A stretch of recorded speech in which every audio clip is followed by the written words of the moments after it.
오늘은 열왕기하 6장 24절부터 해서 9장까지 은혜 통해서 은혜와 진리를 나누겠습니다. 오늘 봉독한 열왕기하 6장 24절부터 이제 7장에는 엘리사가 이스라엘 백성들에게 행했던 10번째 굉장한 이적이 기록되어 있습니다. 여기 24절 보면 이후에 아람 왕 베나닷이 그의 온 군대를 모아 올라와서 사마를 에워쌌다 그랬죠. 그러니까 이렇게 9번이나 하나님께서 엘리사를 통해서 굉장한 이적과 표적을 보여줬잖아요. 그렇게 표적을 보여준 것은 빨리 회개하고 하나님께 돌아오라는 신호였는데, 이스라엘 백성들은 그런 굉장한 이적을 체험하고서도 회개하지 않고 하나님께 돌아가지 않았던 것입니다. 그래서 하나님이 회개하지 않는 이스라엘 백성에게 이제 또다시 아람 왕 베나닷을 보내가지고 굶주림에 시달리게 하신 거예요. 여러분, 아람 군대가 쳐들어와서 사마리아 성을 에워쌌다 그랬지요. 다시 말하면 경제 봉쇄 정책, 전문 용어로 경제 봉쇄 정책을 핀 것입니다. 그러니까 어떻게 됐겠습니까? 외부의 물자가 성 안으로 못 들어가지요? 그럼 어떻게 되는 거예요? 성 안에 굶주림이 왔겠죠.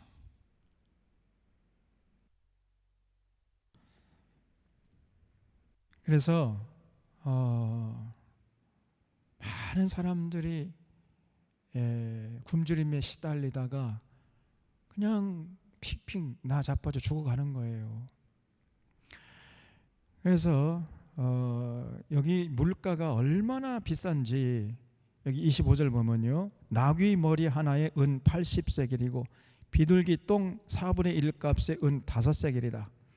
이거는 무슨 말이냐면, 쉽게 말하면, 정확하지 않지만은 쉽게 예를 들어서 말하면은요, 나귀 머리 그 하나가, 나귀 머리 이는 거 있잖아요, 그게 1억 한다. 1억.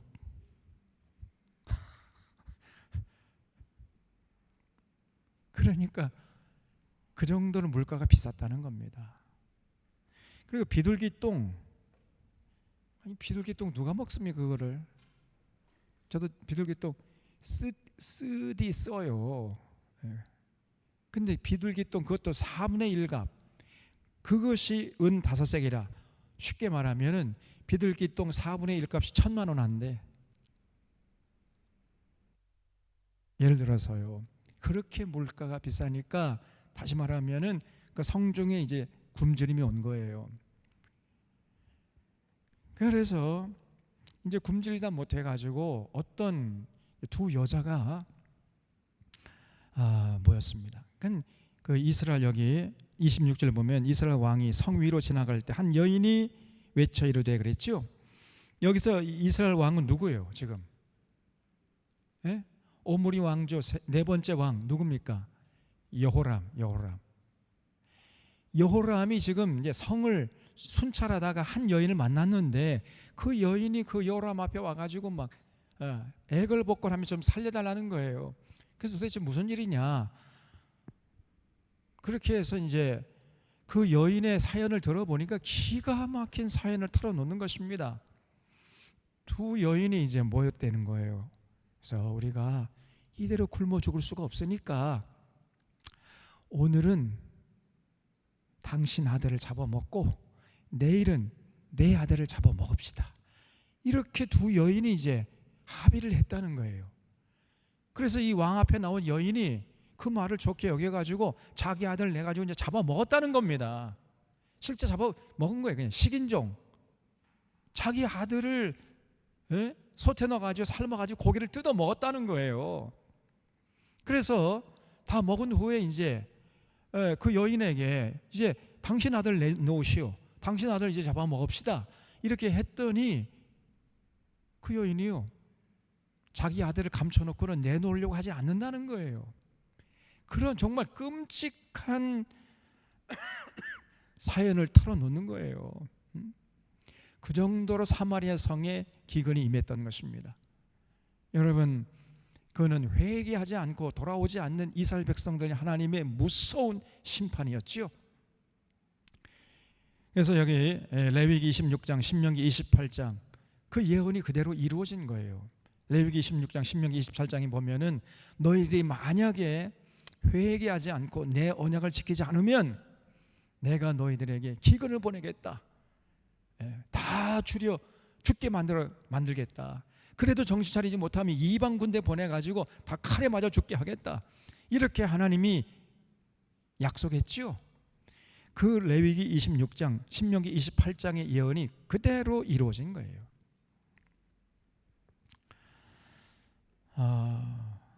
정말 비참하지 않겠습니까, 여러분?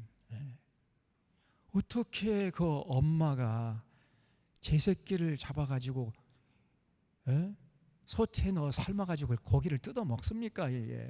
그게 제정신이요? 다 실성한 거죠.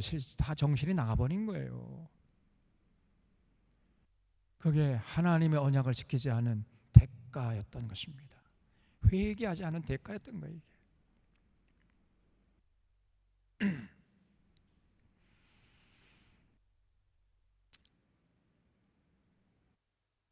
그러니까 그 말을 들은 여호람이요, 갑자기 뭐라고 반응하냐면은 이놈의 새끼, 그냥 이 엘리사를 내가 오늘 쳐 죽이지 않으면은 내가 하나님에게 저주를 받아도 좋겠다.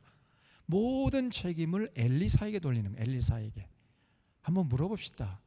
지금 사마리아 성에 이렇게 굶주림이 온 것은 엘리사 때문이요, 여호람 그 왕 때문이요, 여호람 자신 때문이잖아요. 그런데 전혀 그걸 깨닫지 못하고 그 책임을 엘리사에게 돌리고 있는 게 이 멍청한 놈이 꼭 지금 윤석열 같지요? 그 제정신이 아니잖아요 지금. 그래서 내가 오늘 엘리사를 죽이지 않으면 하나님에게 저주를 받아도 좋다 그러면서 엘리사를 죽이려고 자객을 보냈어요. 그리고는 그 자객이 엘리사에게 와가지고 사명을 감당하기도 전에 그 자객의 뒤를 따라와 여호람이. 그래서 엘리사 앞에 가서 그냥 애걸복걸 하는 게 또 완전히 실상한 거지. 그러니까 왕이 되어서는 안 될 사람이다 이 사람은. 그래서 여기 29절에 보면요, 우리가 드디어 내 아들을 삶아 먹었더니 이튿날에 내가 그 여인에게 이르되 내 아들을 내놓아라. 우리가 먹으리라 하나 그가 그의 아들을 숨겼나이다. 이렇게 사연을 털어놓는 거예요. 이 말을 듣자마자 이 왕이 그 여인의 말을 듣고 자기 옷을 찢으니라. 그러면서 31절에 왕이 이르되 사마스 아들 엘리사의 머리가 오늘 그 몸에 붙어 있으면 하나님이 내게 벌 위에 벌을 내리실지로다. 모든 책임을 엘리사에게 돌려. 엘리사 때문이랑 엘리사. 이놈의 새끼 엘리사 때문에 우리가 이렇게 지금 고통을 당하고 있다. 그러니까 여러분, 진단이 틀렸으니까 처방이 어떻게 올바른 처방이 나오겠습니까? 그러니까 하는 정책마다 오히려 당시 이스라엘 백성들을 그냥 죽음의 구렁텅이로 몰아넣었던 거예요. 오히려 여람이라는 사람 가만히 있으면 백성이 더 좋은 거예요. 윤석열과 똑같죠. 저 사람은 그냥 가만히 있는 게 국민을 위하는 것입니다. 아무것도 하지 말아야 돼. 아무것도 못하게 해야 됩니다. 저거는 식충이죠. 식충이. 밥을 똥으로 만드는 기계에 불과한 것입니다. 저게 사람이 아니에요. 저게 밥을 똥으로 만드는 기계.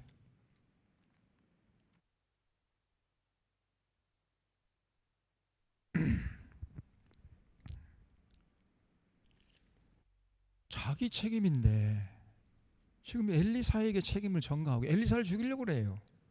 그러면서 이제 자객을 보냈는데 자객이 도착하기도 전에 여기 32절 하반절에 보면요, 그의 주인의 발소리가 그의 뒤에서 나지 아니하느냐 하고 무리가 말을 할 때 그 사자가 그에게 이르니라. 그러니까 이제 자객이 엘리사에게 왔는데 그 뒤를 따라서 여호람 왕이 지금 또 그냥 들이닥친 거예요. 그래서 왕이 이르되 이 재앙이 여호와께로부터 나왔으니 어찌 더 여호와를 기다리리요. 그러면서 지금 엘리사에게 빨리 좀 어떻게 지금 당신이 섬기는 하나님에게 이 위기를 좀 극복할 수 있는 그런 좀 비결을 처방 좀 받아내시오. 그러면서 또 이제 위협하는 거예요. 그러니까 이제 7장 1절에 보면 엘리사가 여호와의 말씀을 너희는 들을지어다. 여호와께서 이르시되 내일 이맘때에 사마리아 성문에서 고운 밀가루 한 쌀을 한 세겔로 매매하고 보리 두 수알을 한 세겔로 매매하리라. 무슨 말이냐면 걱정하지 마시오. 내일 이맘때가 되면은 사마리아 성에서 밀가루 한 푸대에 지금 밀가루 한 푸대가 얼마예요? 밀가루 한 푸대가 1,000,000원이야. 보리쌀 두 푸대가 1,000,000원인데 내일 이맘때 되면은 밀가루 한 푸대가 1,000원하고 보리쌀 두 푸대에 1,000원 할 거예요. 이렇게 얘기하면서 걱정하지 마십시오. 이 기근 내일 이맘때면은 하나님께서 해결해 주실 것입니다. 이렇게 말을 하는 거예요. 그러니까 그 말을 듣고 있던 이 왕하고 같이 들이닥친 신하 중에 한 사람이 하나님의 능력이 아무리 크다손들 어떻게 그런 일이 있을 수 있겠습니까? 당치도 않는 얘기 하지 마세요. 그러면서 불신을 해요. 엘리사가요, 당신이 당신의 눈으로 똑똑히 볼 거지만은 당신은 그 혜택을 누리지 못하고 죽을 거요. 이렇게 예언을 했어요. 7장 2절에 그때 왕이 그의 손에 의지하는 자가 한 장관이 하나님의 사람이 대답해 이르되 여호와께서 하늘의 창을 내신들 어찌 이런 일이 있으리요 하더라. 엘리사가 이르되 너는 너희 눈으로 보리라. 그러나 그것을 먹지는 못하리라. 이렇게 이제 예언을 했어요. 자, 그런데 이제 그날 밤에 사건이 일어난 겁니다. 사마리아 성문 곁에 나병 환자 4명이 앉아 있었어요. 이 사람들이 이제 신사한탄을 하는 겁니다. 여보게들, 우리가 이렇게 과연 정말 줄여 죽는 건가? 이러다가는 우리가 다 굶어 죽을 수밖에 없네. 이렇게 서로 신세한탄을 하다가 여보게들, 우리가 이럴 것이 아니라 아람 진영에 가서 항복하세나. 항복. 아니 여기 앉아서 굶어 죽거나 저 아람 진영에 가서 아람 군인들의 칼에 맞아 죽거나 죽는 건 매 한 가지 아닌가? 혹시 또 아람 진영에 가서 우리가 항복하면은 아람 군인들이 우리를 불쌍히 여겨서 살려줄지 어떻게 아는가? 그러니까 여기 앉아서 죽을 날만 기다리지 말고 우리가 함께 아람 진영에 가서 항복하세나. 이렇게 제안을. 그거 좋은 생각이네. 해가지고 이제 이 나병 환자 4명이요 서로 이제 어깨 동무하면서 이제 의지해가지고. 그러니까 굶주렸으니까요. 얼마나 여러분 힘이 없지 않아요. 그리고 나병을 알았으니까 이 사람들이 서로 의지해가지고 이렇게 걸어가는 게 아니라 질질 끌려가는 거예요. 그런데 이렇게 한 걸음 한 걸음 걸어가는데 그 소리를 하나님이요 증폭시켜 버린 거예요. 그래서 아람 진영에서 들을 때에는 수천 수만만의 마병 부대가 쳐들어오는 소리로 들리게 했단 말이에요. 그러니까 이 문둥병, 이 나병 환자 4명의 그 발자국 소리가, 이게 질질 끌고 가는 발자국 소리가 이 아람 진영의 아람 군인들에게는요 수천 마리의 마병이 쳐들어오는 소리로 들렸어요. 그러니까 이 사람들이 이제 저녁 식사 준비하다가 그냥 깜짝 놀래가지고 걸음아 날 살려라 하면 다 도망치고 말았어요. 그래서 이 나병 환자 4명이 아람 진영에 가보니까 먹을 것이 산더미처럼 쌓여 있고 모락모락 김이 나는 뭐 음식들이 산더미까지 쌓여 있는데 개미 새끼리 한 마리 안 보이는 거예요. 그러니까 뭐 정신없이 그냥 부어라 마셔라 그냥 막 이렇게 허기를 채우다가 여보게들, 우리가 이럴 것이 아니라 이 기쁜 소식을 굶주리고 있는 사마리아 성에 우리 동포에게 가서 알려주세요 해가지고 사마리아 성에 와서 전해줬어요. 그랬더니 그 소식을 들은 이 여람은요 자기는 배가 별로 안 고프거든. 저거는 계략이야, 계략. 우리를 유인해 가지고 우리 뒤통수를 치려고 하는 함정이니까 절대로 거기에 가면 안 된다. 못 가게 막는 거예요. 그러니까 신하 중에 한 사람이 그러면은 폐하 우리 정탐꾼을 보내봐서 저 나병 환자들이 얘기가 사실인지 아닌지 한번 알아봅시다.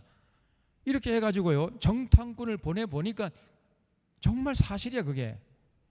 그 소식을 들은 이스라엘 백성들이 그냥 막 앞을 다투어서 아람 진영으로 가가지고 가보니까 진짜 먹을 것이 산더미처럼 쌓여 있는데 개미 새끼 한 마리 안 보이는 거예요. 그러니까 이 이스라엘 백성들이 그냥 막 먹고 마시고 막 그러다 보니까 저쪽 동력에서 해가 떠온 겁니다. 날이 밝아온 거예요. 아침이 됐어요. 그래서 정말 그 이스라엘 백성들이 이제 아람 진영에서 노력해온 그 많은 음식물들 이 사마리아 성에서 매매하는데 진짜 엘리사가 예언한 대로 밀가루 푸대 한 푸대에 1,000원 보리쌀 2푸대에 1,000원 했단 말이에요. 그래서 엘리사의 예언이 현실이 되어버린 겁니다. 그리고 그 엘리사의 예언을 불신했던 여호람의 신하 있잖아요. 그 신하는 백성들이 그냥 발로 밟아 죽여버렸어요. 그래서 엘리사 예언이 그대로 이루어진 것이었습니다. 여기 7장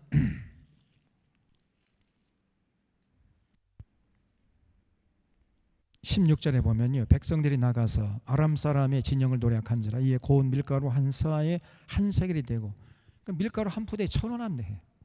보리 2수하에 한 세겔이 되니 여호와의 말씀과 같이 되었고 왕이 그의 손에 의지했던 그의 장관을 세워 성문을 지키게 했더니 백성이 성문에서 그를 밟음에 하나님의 사람의 말대로 죽었으니 곧 왕이 내려왔을 때 그가 말한 대로라. 그러니까 백성들의 발에 밟혀 죽은 겁니다.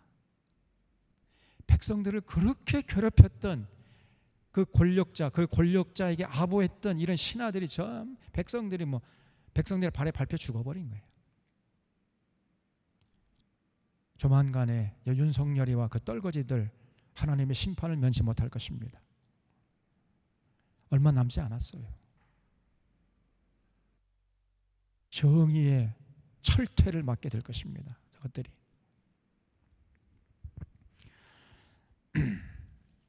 그리고 여기 19절에 여기 18절에 하나님의 사람이 왕에게 말한 바와 같으니 이르기를 내일 이맘때에 사마리아 성문에서 보리 2수아를 한 세겔로 매매하고 곧 밀가루 한 서아를 한 세겔로 매매하리라 한즉 그게 그대로 이루어져 버린 겁니다. 이때 이 장관이 하나님의 사람을 대해 이르되 여호와께서 하늘의 창을 내신들 어찌 이런 일이 있으랴 하며 대답하기를 네가 네 눈으로 보리라 그러나 그것을 먹지는 못하리라 하였더니 그 장관에게 그대로 이루어졌으니 곧 백성이 성문에서 그를 밟음에 죽었더라 그랬죠.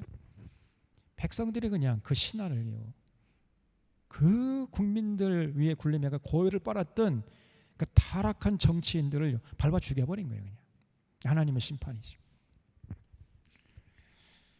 자, 근데 문제는 이러한 굉장한 체험을 했지만은 이스라엘 백성들이 결론적으로 그런 놀라운 체험을 하면서도 하나님께 돌아가지 않은 겁니다. 이게 문제예요. 이게 그런 하나님이 구원이시다라는 굉장한 체험을 했으면은 빨리 돌아가야 할 거 아니에요. 하나님께 돌아가서 전적으로 하나님 사랑하고 하나님의 뜻을 받들고 하나님의 규례와 법도와 명령, 하나님의 언약을 지켜야 할 거 아닙니까? 그래서 더불어 사는 세상을 위해서 헌신하는 이런 모습을 보여줬어야 되는데 그냥 그런 체험을 하고는 또 돌아서서는 그냥 흐지부지 되는 거예요. 그냥 이게 문제입니다. 자, 그다음에 8장에 보면요 그래 또 이제 기근이 온 거예요. 기근이 엘리사가 수넴 여인 여러분 그 기억나죠? 그래서 수넴 여인 그 아들을 낳게 했다가 죽었던 아이를 또 다시 살려주고 막 그랬잖아요. 그 수넴 여인에게 이 땅에 기근이 있을 거니까 너 빨리 이 땅을 피신하라. 그래서 이제 애굽으로 이게 제가 조금 여기 잘못했는데 이 땅에 기근이 있을 것인가 피신하라. 애굽으로 피신하라는 말은 없어요. 이 땅에 기근이 있을 것이니 피신하라 이렇게 했더니 수넴 여인이 그 말에 순종해서 블레셋으로 이제 피신을 해가지고 7년 동안 지내다가 이제 돌아왔어요. 돌아와 보니까 그 동안에 집과 전토를 어느 놈이 사용하고 있었단 말이에요. 그래서 수넴 여인이 집과 전토를 찾기 위해서 이제 여람 왕에게 나아갔는데 마침 참 어떻게 정말 우연히도 그때 여호람이요 엘리사의 종 게하시하고 엘리사의 이적에 대해서 이야기하고 있던 중에 이 여인이 수넴 여인이 나아간 거예요. 그래서 수넴 여인이 이제 자기의 7년 전에 내가 그 기근을 피해 가지고 나갔다 오니까 누가 지금 살고 있는데 그 땅이 제 겁니다 하고 이제 찾아달라고 왕에게 호소하니까 게하시가 그 수넴 여인을 알아보고 왕에게 바로 엘리사 선생님께서 죽은 자를 다시 살린 그 아이의 어머니가 바로 이 여인이다 이렇게 이제 소개해주고 여호람은 그 여인의 말을 듣고 집과 전토를 다 다시 돌려줬다는 거예요. 이런 역사가 일어났습니다. 8장 1절로부터 6절까지입니다. 저기 8장에 보면요 2절에 보세요. 여인이 일어나서 하나님의 사람이 누구요? 지금 여기서는 엘리사죠. 엘리사의 말대로 행하여 그의 가족과 함께 가서 블레셋 사람들의 땅에 7년을 우거하다가 그랬죠. 거기 2절에 하나님의 사람의 말대로 행하여 거기 줄 쳐주십시오. 여러분 하나님의 말씀을 듣기만 하고 행하지 않으면 아무짝에도 쓸데가 없고요 하나님의 능력을 체험할 수가 없습니다. 하나님의 말씀을 들었으면 행해야죠. 근데 이스라엘 백성들은 하나님의 말씀을 아무리 외쳐도 그냥 듣기만 할 뿐이지 행하진 않았어요. 삶의 현장에 나가서는 그냥 자기 소견이 옳은 대로 자기 습관대로 자기 전통대로 세상의 가르침대로 이렇게 살아버려. 하나님 말씀대로 행하지 않습니다. 그런데 이 수넴 여인은 하나님의 사람이 말을 해준 그대로 행했다는 거예요. 그랬더니 수넴 여인에게 살 길이 열렸잖아요. 다 굶어 죽는 그런 기근이 닥쳤는데도 이 여인은 편안하게 살다가 다시 돌아와서 집과 전토를 다시 다 찾았잖아요. 그래서 여러분 하나님의 사람의 말대로 행하는 수넴 여인은 하나님의 구원하심을 맛보았습니다. 오직 이 수넴 여인 한 여자만 하나님의 구원하심을 맛보았던 거예요. 그래서 우리가 하나님의 사람의 말씀을 마음판에 새기고 행하는 것 이게 중요한 것입니다. 행하지 않는 믿음은 그건 죽은 믿음이라 그랬잖아요. 듣기만 할 뿐이고 전혀 선발을 놀리지 않고 설만 놀릴 때는 그냥 세상 가치관에 따라서 놀려버리고 이거는 죽은 믿음이에요. 그런 믿음은요 아무짝에도 쓸데가 없는 것입니다. 아무짝에도. 우리 사랑하는 사랑하는 교우들은 한 사람도 이런 참 듣기만 하고 행함이 없는 이 죽은 믿음의 소유자가 되지 않기를 바랍니다. 그래서 모두가 이 수넴 여인처럼 하나님 말씀 들었으면요 들은 대로 행해야지. 그 하나님 말씀에 입각해서 인생관, 세계관, 역사관, 가치관, 물질관 새롭게 정립해가지고 거기 입각해서 살아가야 되는 거예요. 이게 신앙생활이고 이것이 모든 신앙생활의 알파와 오메가인 줄로 믿으시기 바랍니다. 더 이상 다른 신앙 생활이 없어요. 자, 그 다음에 이제 7절부터 15절까지는 이제 엘리사가 하사엘이 아람 왕이 될 것을 예언합니다. 그러니까 엘리야에게 이제 이런 사명을 줬다가 그냥 하나님께서 사명 감당하지도 않는 엘리야를 들어 올려버렸죠. 하나님께서. 그래서 이제 엘리사가 결국은 하사엘에게 길을 모아가지고 아람 왕이 될 것을 예언합니다. 그런 모습이 쭉 나와요. 그러니까 어느 날 아람 왕 베나닷이 이 사람이 걸핏 하면 쳐들어왔었잖아요. 예루살렘으로. 사마리아 땅으로. 근데 이제 병이 들어버린 거예요. 그래서 자기 휘하의 장수였던 하사엘을 보내가지고 내 병세가 이제 앞으로 어떻게 될 것인지, 나을 것인지 아니면 낫지 못하고 죽을 것인지 엘리사에게 가서 한번 여쭤보고 와라 이렇게 보냈어요. 그래서 하사엘이 이제 엘리사에게 가서 주군께서 저를 보냈는데 그러면 주군의 병세가 낫겠습니까? 낫지 못하고 죽겠습니까? 이렇게 물어봤어요. 그래서 엘리사가 그 베나닷의 병은 좀 있으면 이제 회복되게 될 거지만은 그러나 결국은 죽게 될 것이다. 이렇게 예언을 해줬습니다. 그러면서 엘리사가요 하사엘을 뚫어지게 바라보다가 눈물을 줄줄 흘리는 거예요. 눈물을. 그래서 하사엘이 아니 선생님 도대체 왜 이렇게 눈물을 흘리십니까? 그랬더니 네가 이스라엘 자손에게 행할 모든 악한 짓을 내가 알기 때문에 지금 눈물을 흘린다는 거예요. 그래서 하사엘이 아람 왕이 되어가지고 이제 베나닷 대신에 아람 왕이 되어가지고 사마리아 성에 불을 지를 것이고 장정을 칼로 죽일 것이고 어린 아이를 맺히면서 그냥 나무에 던져가지고 그냥 다 죽여버릴 것이고 아이벤 임산부의 배를 가르는 이런 악한 짓을 네가 할 것이다. 이렇게 말을 해주는 거예요. 아이고, 아니 저 같은 아주 미련퉁이가 무슨 그런 짓을 하겠습니까? 그렇게 하고 돌아갔어요 하사엘이. 여기 8장 11절에 보면 하나님의 사람이 그가 부끄러워하기까지 그의 얼굴을 쏘아보다가 우니 하사엘이 이르되 내 주여 어찌해서 우시나이까 하는지라 대답하되 네가 이스라엘 자손에게 행할 모든 악을 내가 알미라. 네가 그들의 성에 불을 지르며 장정을 칼로 죽이며 어린 아이를 맺히며 아이 벤 부녀를 가르리라 하니 하사엘이 이르되 당신의 개 같은 종이 무엇이기에 이런 큰 일을 행하오리까? 당신의 개 같은 종이면 자기죠 이제. 아니 제가 개 같은 종인데 제가 무슨 일을 하겠습니까? 그러고 이제 돌아갔어요. 돌아가가지고요 이 사람이 결국은 이제 야심을 품어가지고 자기가 섬기던 베나닷을 죽이고 자기가 왕이 돼버린 거예요.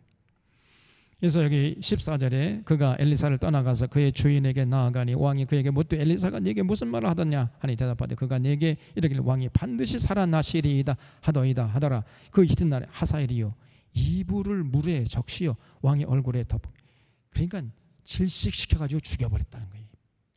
베나닷을 하사엘이라는 놈이 덮음에 왕이 죽은지라 그가 대신하여 왕이 되어버렸습니다. 근데 제가 생각할 때 이 하사엘은요 베나닷보다 100배 1000배 더 악한 놈이에요. 베나닷은요 이거는 맛보기예요. 맛보기. 이스라엘 백성들에게 악한 짓을 많이 했지만은 사실은 맛보기였단 말이에요. 진짜 악한 짓을 하는 놈은 이제 하사엘이란 말. 하사엘. 그래서 왜 그러면 그렇게 됐느냐? 하나님께서 회개하지 않는 이스라엘 백성들을 위해서 하나님의 무서운 채찍으로 하사엘을 지금 준비했었던 거예요. 아무리 해도 회개하지 않고 돌아오지 않으니까 저 베나닷 정도의 악한 정도 가지고는 저 깨닫지 못하고 못 돌아오는구나. 더 저 사람들이 이스라엘 백성들이 더 고통을 당해야 그때 비로소 깨닫고 돌아올까 기대해가지고 더 악한 왕을 하나님이 세우셨다는 거예요. 더 악한 왕 100배 1000배 저 베나닷보다 더 악한 하사엘을 이제 왕으로 세운 겁니다. 이 이스라엘 백성들이 죽었어. 각오해야 돼 이제. 미련에도 분수가 있어야지. 어떻게 이렇게 미련합니까? 이렇게 하나님이 회개해서 돌아오라 노심초사하면서 이적을 베풀고 돌아올 기회를 계속 줬지만은 여전히 돌아가지 않는 거예요. 여전히. 그러니까 하나님께 쉽게 말하면요 너희들은 더 고생해봐야 돼. 너희들은 더 고통을 맛보아야 돼. 내가 지옥의 맛을 맛보게 해줄게. 그때서야 너희들이 회개하고 돌아올 것인가. 이러면서 이제 하사엘을 준비하신 거예요. 여러분 우리가 그만큼 고생했잖아요. 지금 우리 근 현대사에서 박정희 유신 시대를 거쳤지 않습니까? 그때 숨도 못 쉬었어요. 그때 제가 대학생이었는데 정말 숨도 못 쉬었다니까. 뻑 하면 잡혀가가지고 죽은 시체로 나왔다니까요 여러분. 근데 그건 까맣게 잊어버렸어. 그 다음에 전두환 군사 독재를 경험하지 않았습니까? 예?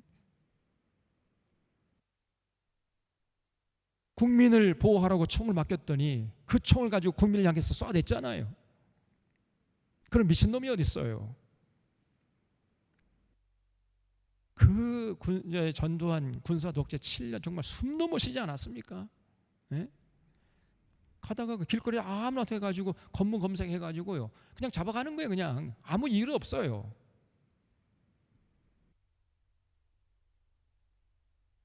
여러분 그런 시대 다시 경험하고 싶습니까?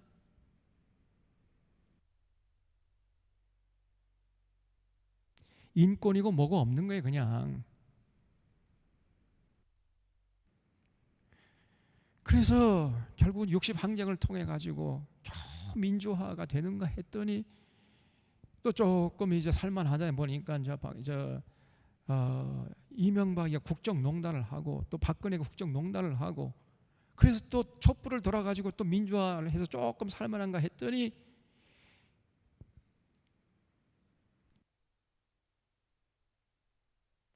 박정희, 전두환, 이명박, 박근혜보다도 100배, 1000배 더 악한 놈이 더 지금 우리 앞에 나타난 거예요. 저 윤석열이라는 저 망나니 같은 놈이 함부로 칼을 지금 휘둘러대고 있잖아요. 국민을 향해서.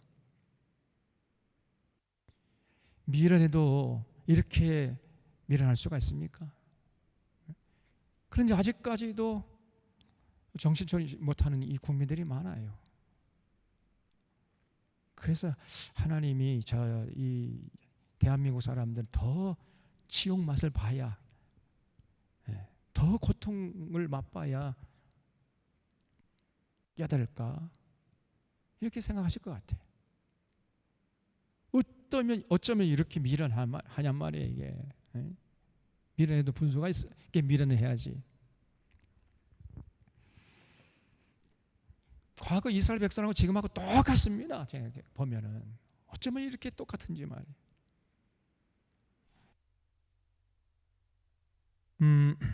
그래서 결국은 이제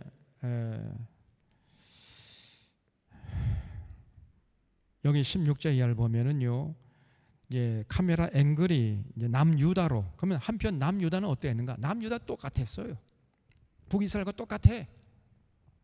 권력자가 권력을 남용하고 국민을 위해 군림하고 우상 숭배케 하고, 그래서 하나님의 마음을 아프게 하는 이런 것은 남쪽이나 북쪽이나 똑같아요. 이 권력자들이 하는 짓이. 그래서 남쪽에는 이제 여호사밧이 죽고 그 아들 여호람이 왕이 됐다는 거예요.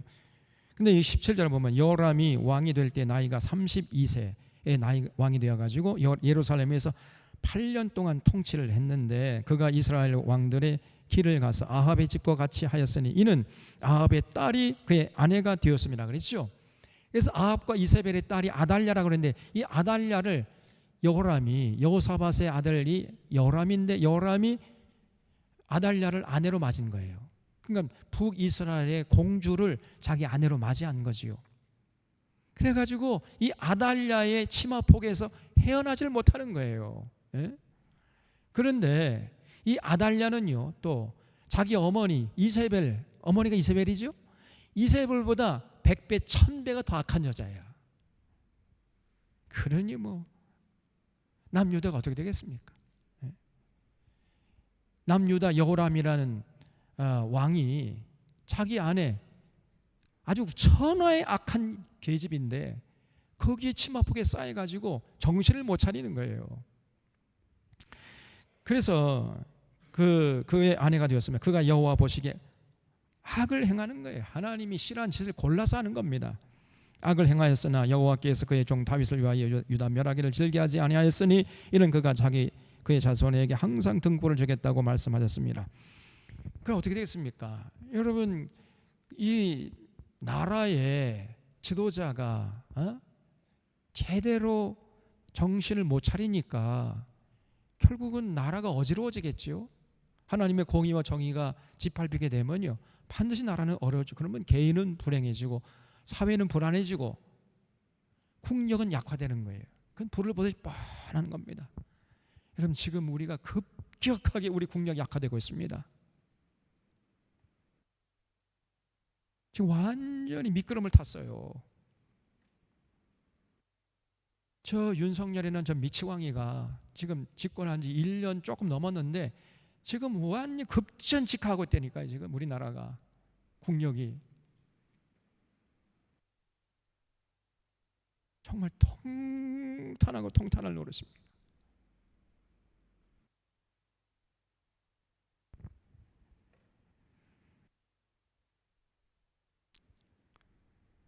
그러니까 주변에 이제 열강들이 저 남유다 저 가만히 보니까 아무것도 아니야. 이제 과거에는요 감히 엄두를 못 냈는데 가만 보니까 남유다의 국력이 예전만 못하거든요. 그러니까 이제 반역을 일으키는 겁니다. 조공을 바치든 조공 안 바쳐버려요. 그 옆에 이제 에돔이라는 족속이 있었거든요. 에돔 족속의 왕이 배반을 해버렸습니다. 20절에 여호람 때에 에돔이 유다의 손에서 배반하여 자기 위에 왕을 세운 거로. 그러니까 여호람이 듣고 뭐가 어째고 어찌 이놈의 새끼들 내가 가만두지 않겠다 해가지고 군대를 이끌고 쳐들어갔어요. 그래서 여호람이 모든 병거를 거느리고 4일로 갔더니 밤에 일어나 자기를 애워싼 에돔 사람과 그 병거의 장관들을 치니 이에 백성이 도망하여 각각 그들의 장막으로 돌아갔더라. 21절하고 줄쳐 주세요. 이게 무슨 말입니까? 이게 굉장히 내용이요 이해하기 어렵게 번역을 해놨어요. 또 여러분 21절 내용이 뭐겠어요? 누가 한번 해석을 해봐요. 여호람이 모든 병거를 거느리고 사일로 갔더니 밤에 일어나 자기를 애워싼 에돔 사람과 그 병거의 장관들을 치니 이에 백성이 도망하여 각각 그들의 장막들로 돌아갔더라. 그러면 누가 전쟁에서 승리했다는 거예요?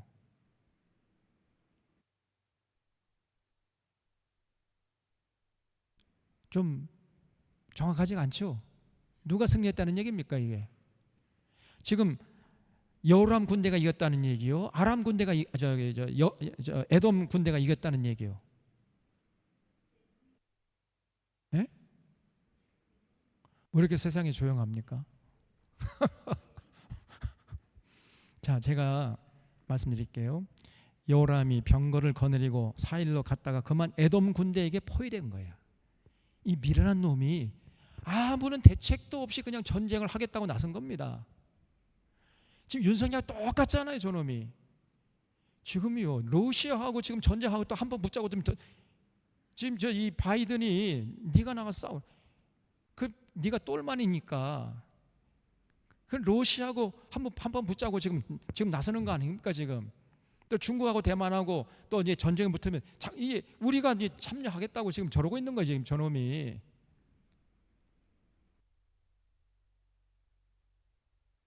기가 막힌 일입니다.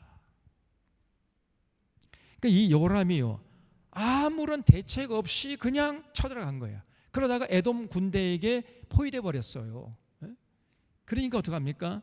밤에 일어나 자기를 애워싼 에돔 사람, 에돔 군대에게 다 포위돼 버렸어요. 그러니까 그 병거의 장관들을 치니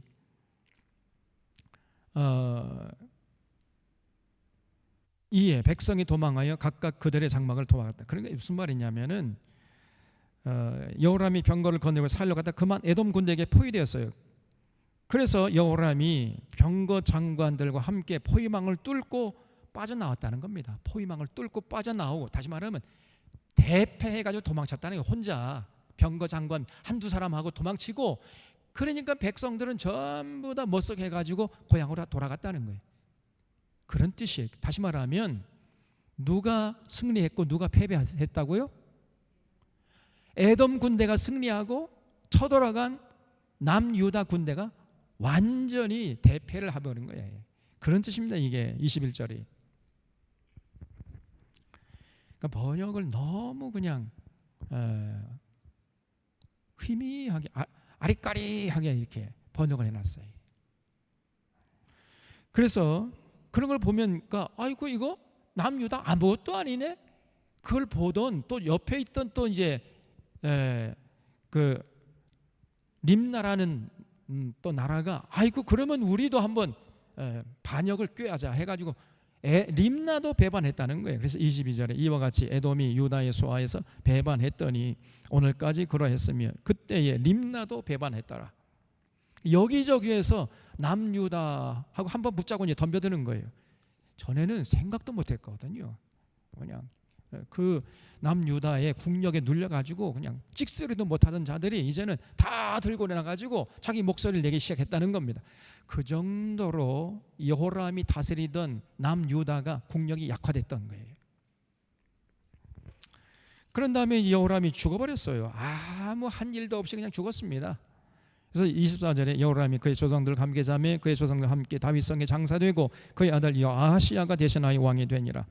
자, 한편 그 아하시아는 어떠했는가? 25절에 보면요, 이스라엘 왕 아합의 아들 요람 제 12년에 이 요람이라는 게 여호람이에요. 여호람.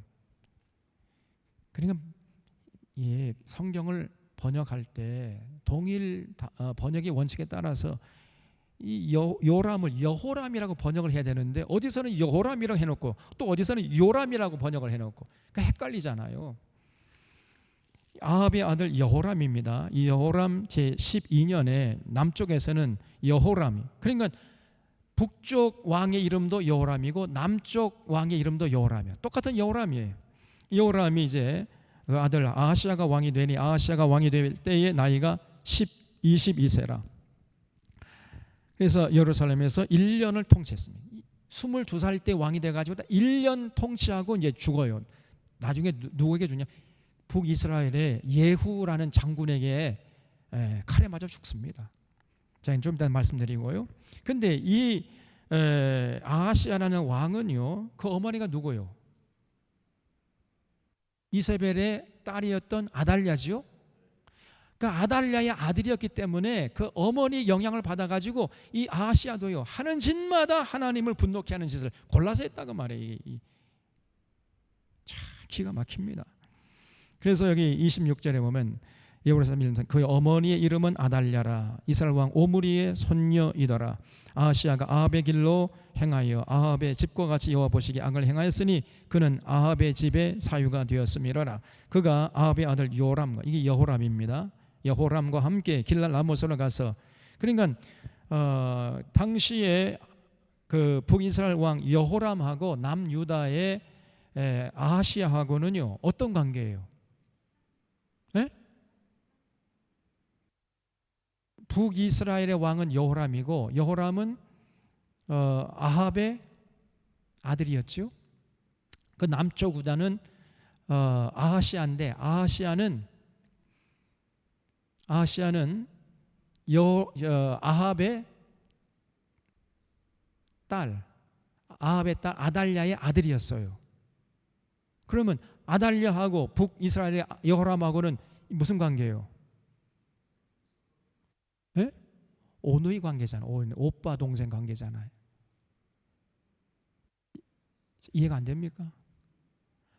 북이스라엘의 왕이 아합의 아들 여호람이었고, 그리고 아합의 딸이 아달랴인데 아달랴가 남쪽으로 시와가지고 여호람의 아내였다가 여호람이 죽으니까 여호람과 아달랴 사이에 난 아하시아가 왕이 됐다는 거예요.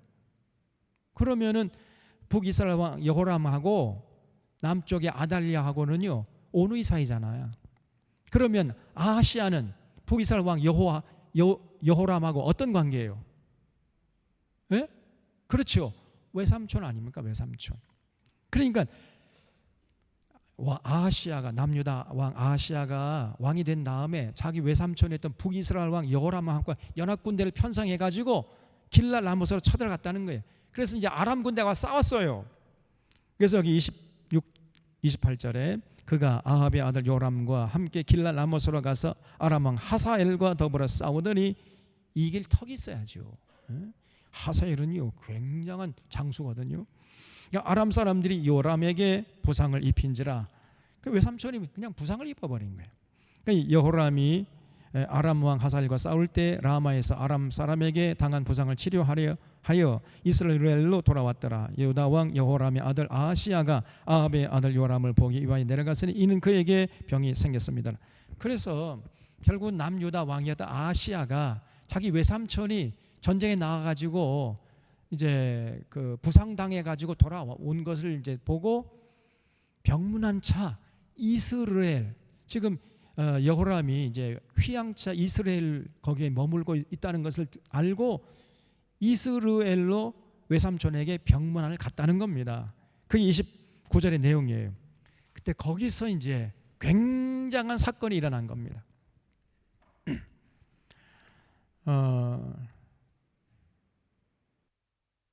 자, 그래서 9장에 보면요, 예후가 반역을 일으키는 내용이 1절부터 13절에 나오는데, 자, 저 앞을 보세요. 어느 날 엘리사가 선지자 생도들 중에 한 사람을 딱 불러가지고, 너 지금 저기 길랏 라모스로 가면은 그 장군들이 망중한을 즐기고 있을 거라는 거예요. 그러면 거기 가서 대뜸 장군이여 드릴 말씀이 있어 왔나이다 이렇게 외치라는 거예요.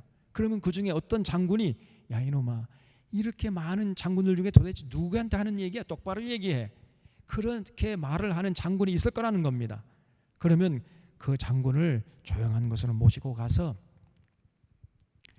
하나님께서 당신을 북이스라엘의 왕으로 세우셨습니다 하고 품에 간직해 갔던 그 기름, 그럼 올리브 기름이죠. 그 올리브 기름을 꺼내 가지고 그 장군의 머리에 붓고, 너는 냅다 도망쳐. 알았어? 가봐. 이렇게 해가지고 엘리사가요 선지자 생도를 보냈습니다. 길랏 라모스로. 그래서 그 선지자 생도가 길랏 라모스에 가보니까 진짜 장군들이 망중한을 즐기면서 바둑을 두고 있어요. 그래서 이 선지자 생도가 냅다 외쳤습니다. 장군이여 들을 말씀이 있어 왔나이다. 그랬더니 예후라는 장군이 갑자기 딱 일어서더니, 야 이놈아, 이렇게 많은 장군들 중에 도대체 누구한테 하는 얘기야? 똑바로 얘기해. 장군에게 드릴 말씀이 있어 왔나이다 해가지고 그 예후를 조용한 곳으로 이렇게 모시고 가서 갑자기 대뜸 한다는 말이, 하나님께서 당신을 북이스라엘의 왕으로 세우셨습니다 하고는 그냥 그 품에 간직하고 난 올리브 기름을 그 머리에 붓고 그냥 도망쳐 버렸어요. 그 예후가 갑자기 그냥 기름을 머리에 뒤집어 쓰고 이제 장군들이 있던 곳으로 다시 돌아오니까 장군들이 물었어요. 아니 조금 전에 왔던 그 청년이 도대체 무슨 볼 일이 있어 그 예후 장군을 찾아왔나이까? 아니 글쎄 말이, 그놈이 갑자기 내게 달려들더니 내게 그 기름을 머리에 붓고 하나님께서 뭐 나를 북이스라엘의 왕으로 세웠다고 그러고 그냥 냅다 가버리네? 이렇게 하니까 장군들이요 갑자기 정색을 하더니 딱 무릎을 꿇고 여호왕 만세 이렇게 돼버린 겁니다. 그러니까 당시에 오므리 왕조가 그 정도로 썩어 있었던 거예요. 썩을 대로 썩어가지고 누가 총대를 메고 이 썩은 나라를 새롭게 해줄 어떤 정말 구세주가 없는가, 모든 사람들이 기다리고 있는데 예후가 하나님이 나를 북이스라엘의 왕으로 세우셨다 이렇게 말을 하니까요 모든 장군들이 예후를 왕으로 인정하게 됐단 말이죠. 그래서 여기 9장에 보면요 9장 12절에 무리가 이르되 당시 아니한 말이라 청컨대 그대는 우리에게 이르라 하니 대답하되 그가 이리 내게 말하여 이르기를 여호와의 말씀이 내가 네게 기름을 부어 이스라엘 왕으로 삼는다 이렇게 말을 하네 하는지라. 그러니까 13절에 무리가 이 장군들이 각각 자기 옷을 급히 가져다가 섬돌 위 곧 예후의 밑에 깔고 나팔을 불며 이르되 예후는 왕이라, 예후가 왕이다 이렇게 돼버린 겁니다. 그러니까 드디어 이제 예후가 반역을 일으킨 거예요. 쿠데타를 일으킨 거죠. 쿠데타 소위 말해서. 그러니까 그 길로 이제 예후가요 여호람을 처단하기 위해서 이제 이스라엘로 전차를 몰고 가는 거예요. 근데 여러분 예후는요 전차몰이의 최고였습니다. 전차몰이를 그 예후보다 더 잘하는 사람이 없었단 말이에요.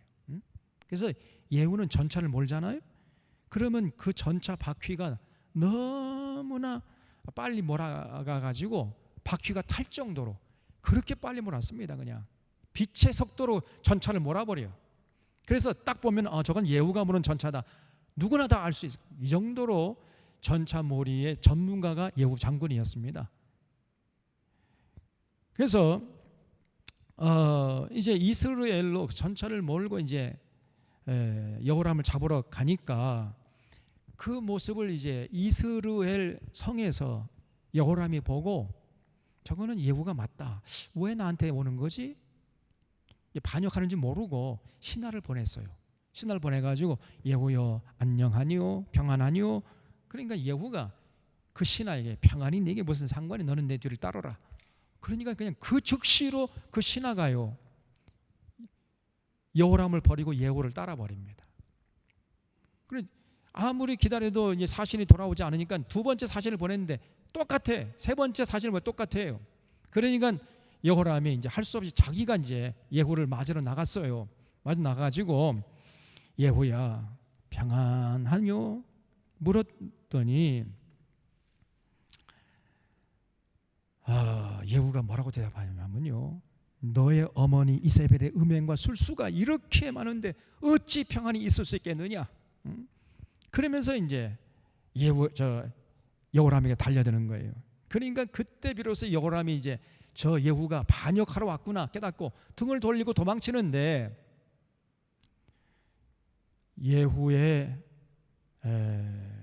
칼날을 피할 수가 없었던 거지요. 그래서 예후가요 등을 보이고 도망치는 여호람을 향해서 화살을 쐈어요. 그랬더니 그 화살이 가가지고 그냥 등을 보이고 도망치는 그 여호람의 등을 꿰뚫고 염통을 꿰뚫고 나와버린 그 자리에서 즉사해버렸습니다. 잘 죽었지요? 통쾌하지요? 저는 이때가 제일 통쾌해요. 좀 더 통쾌한 일이 나옵니다. 그러니까 이제 예후가 전차를 몰고 와 그리고 자기 부하들에게 저 여호람의 시체를 옆에다 내 던져라. 그랬더니 이 병사들이요 이제 한 사람은 여호람의 머리를 잡고 한 사람은 여호람의 다리를 잡고 던진다. 자, 하나 둘 셋 던졌더니 떨어진 곳이 어디였어요? 놀랍게도요 아합이 이세벨과 짜가지고 나봇을 쳐 죽였지요. 나봇이 죽어서 피 흘린 그곳에 그 아합의 아들 여호람이 비참하게 피 흘려 죽었단 말이에요. 여러분, 하나님의 심판은요 이토록 정확합니다.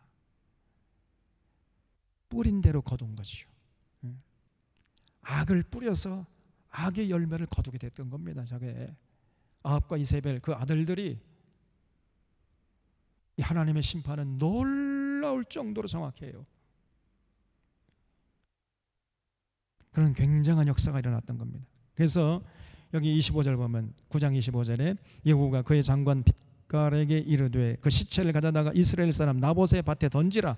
네가 기억하려니와 이전에 너와 내가 함께 타고 그의 아버지 아합을 쫓았을 때에 여호와께서 이같이 그의 일을 예언하셨느니라. 여호와께서 말씀하시기를 내가 어제 나봇의 피와 그의 아들들의 피를 분명히 보았노라. 여호와께서 말씀하시기를 이 토지에서 네게 갚으리라 하셨으니 그런지 여호와의 말씀대로 그의 시체를 가져다가 이 밭에 던질지니라.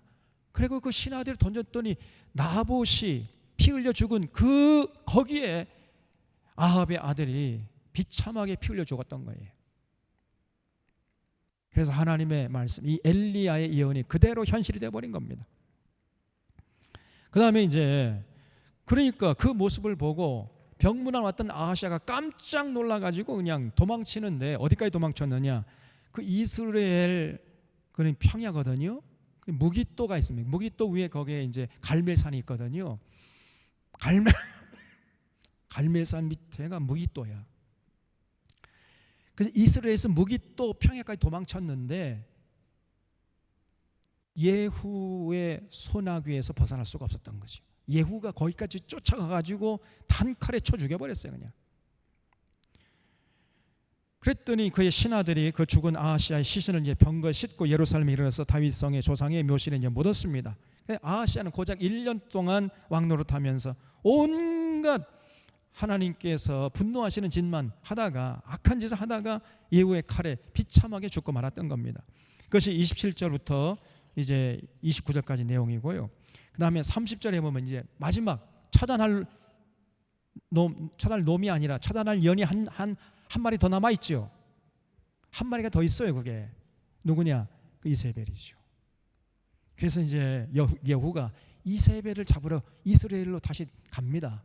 그래서 이세벨을 집에 딱 갔더니 이세벨이 3층 누각에서 뭘 하고 있느냐면요, 화장을 하고 있어요. 화장을, 눈썹을 그리고 있어요.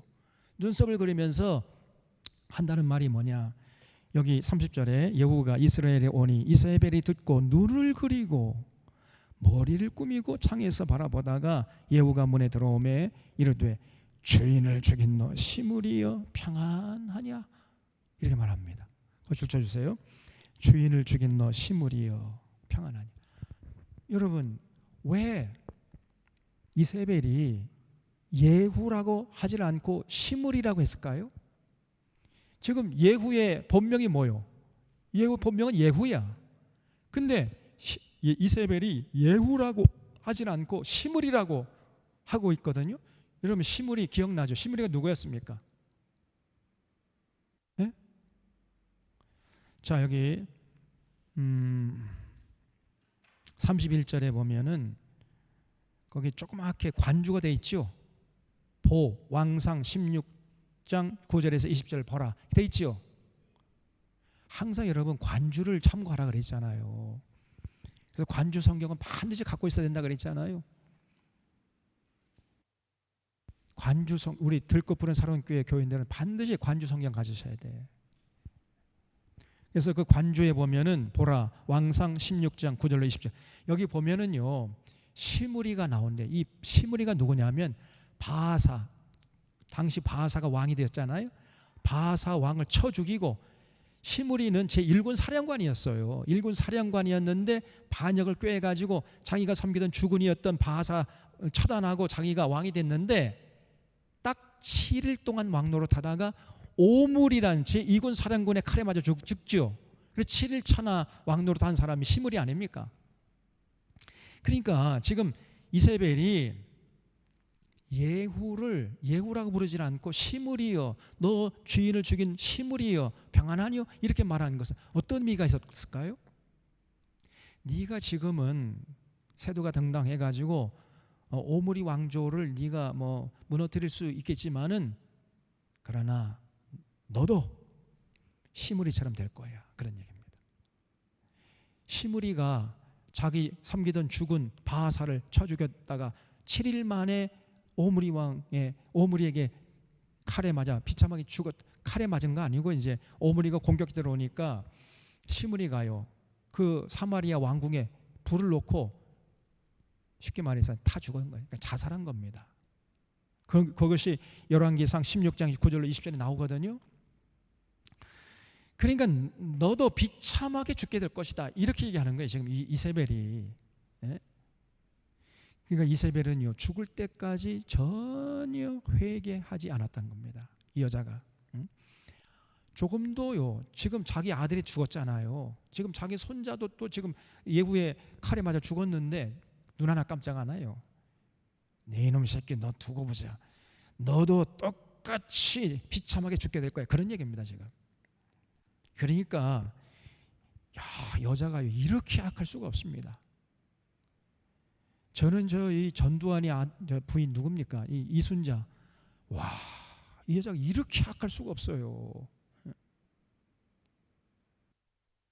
자기 남편이 그렇게 악한 짓을 했으면 자기라도 참회에 눈물을 흘려야 할 거 아니에요. 그래 더 악해. 전도보다 100배 1000배가 더 악해 이 여자가. 지금 그거 보니까 얼굴이요 완전히 귀신 바가지죠.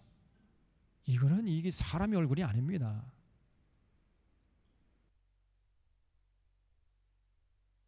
저는 하나님께 천벌을 받을 거예요.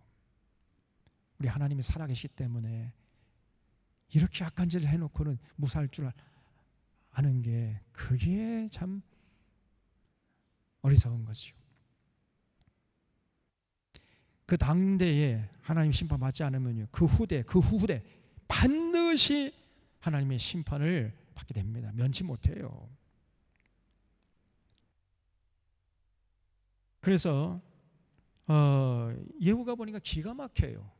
그래서 여기 32절에 예후가 얼굴을 들어 창을 향하여 이르되 내 편이 될 자가 누구냐 이렇게 했더니 두어 넷이가요 딱 서로 이제 눈치를 살펴는 거예요. 그래서 저 계집을 저 3층 누가에서 던져내버려라 그랬더니 두어 넷이가 딱 눈치 보다 그냥 이세벨이 달려 들어가지고 벌써 게임은 끝이거든요. 이제 뭐 예후가 왕이 되는 것은 뭐 뻔한 일이니까 넷이도 눈치가 아주 3단이잖아요. 눈치가 8단이에요. 그러니까 이제 북이스라엘의 새로운 주인은 제 예후구나 해가지고는 두 넷이가 달라들어가서 이세벨을 그냥 3층 누가에 던져버렸어요. 딱 밑으로. 그럼 어떻게 됐겠습니까? 잘 이해가 안 되려면 한번 3층 누가에 한번 뛰어내려봐요. 어떻게 되는가? 땅에 부딪히면 피가 튀겠죠. 피가 튀는 거를 예후가요 마차를 가지고 그냥 깔아 뭉개버렸어요. 그래가지고 이 이세벨 국정농단 뒤에서 온갖 국정농단 하면서 백성들을 죽음의 늪으로 끌고 가던 이세벨을 처단한 겁니다. 그래서 한날에 자 보세요. 예후가 한날 한시에 결국은 북이스라엘 왕 여호람, 남유다 아하시야 그리고 이 두 놈들을 배후에서 조종하던 이세벨 이 계집을 처단했잖아요. 그러다 보니까 긴장이 풀렸어요. 그러다 보니까 가만히 생각해 보니까 자기가 하루 동안 한 끼도 안 먹은 거야. 갑자기 허기가 몰려오고 막 갈증이 생겨가지고 이제 주막에 들어가서 배를 채우고 나와 먹고 마시고 그래도 저 계집 저거 왕비라고 하니까 그냥 장사라도 치러줘야 되겠다 하고 나와 보니까 이세벨의 시체가 어디 간지 안 보이는 거예요. 그래서 자세히 보니까 이세벨의 두개골하고 손과 발에 뼈만 남아있고 어디로 있다 이세벨의 시체가 사라져버린 거예요. 알고 보니까요 예후가 주막에 들어가서 먹고 마시는 동안에 그 동네 개들이 와서 다 고기를 다 뜯어 먹어버린 겁니다. 그래서 여기 34절에 예후가 들어가서 먹고 마시고 이르되 가서 이 저주받은 여자를 찾아 장사하라.